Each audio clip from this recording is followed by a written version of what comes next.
74% hate their job in America. Now, there's not much different when you come to Europe. The majority of people don't like what they're doing because they're really not doing it because they didn't have a goal and they followed this goal. They just aimlessly drift around, and then all of a sudden there's a job opening, so they get that job because you have to work.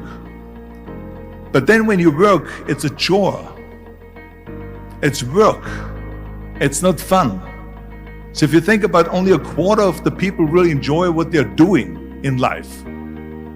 That is unbelievable if you think about it. So I felt so blessed that I knew what I was doing. It's like a medical student that studies and knows he wants to become a doctor. You know where to go. And the same thing is also in politics. I remember that in politics, I had a very clear vision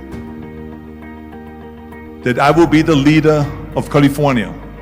This is as far as I could go because I was not born in America, so I could not run for president. So being the governor of the fifth largest state, the largest state, the fifth largest economy in the world, was for me really the ultimate title, the ultimate. As you know, I was born in 1947 in Austria after the Second World War.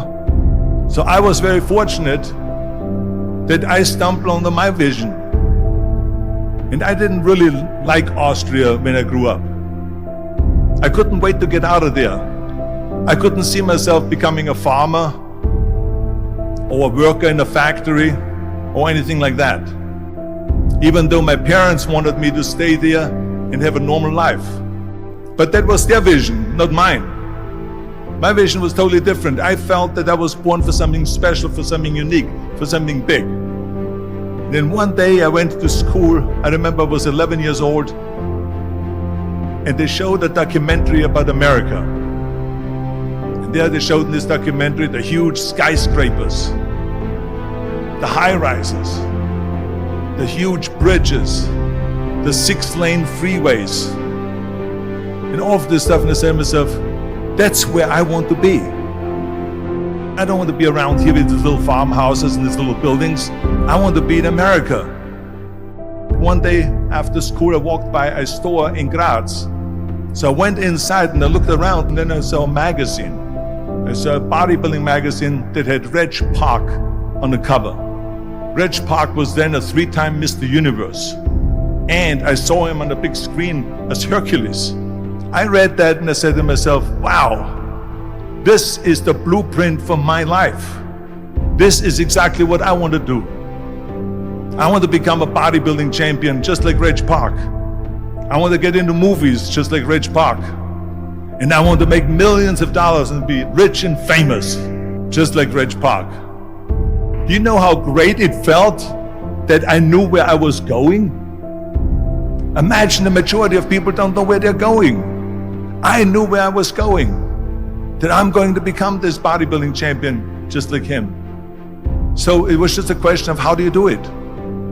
I was so relieved because when you have a goal, when you have a vision, everything becomes easy. So people always ask me, when they saw me in the gym in the pumping iron days, they say, why is it that you're working out so hard? 5 hours a day, 6 hours a day, and you have always a smile on your face. And I told people all the time, I said, because to me, I'm shooting for a goal. In front of me is the Mr. Universe title. So every rep that I do gets me closer to accomplishing that goal, to make this goal, this vision turn into reality. Every single set that I do, every repetition, every weight that I lift will get me a step closer to turn this goal into reality. So I couldn't wait to do another 500-pound squat. I couldn't wait to do another 500-pound bench press. I couldn't wait to do another 2,000 reps of sit-ups. I couldn't wait for the next exercise. At the age of 20, I went to London and I won the Mr. Universe contest as the youngest Mr. Universe ever.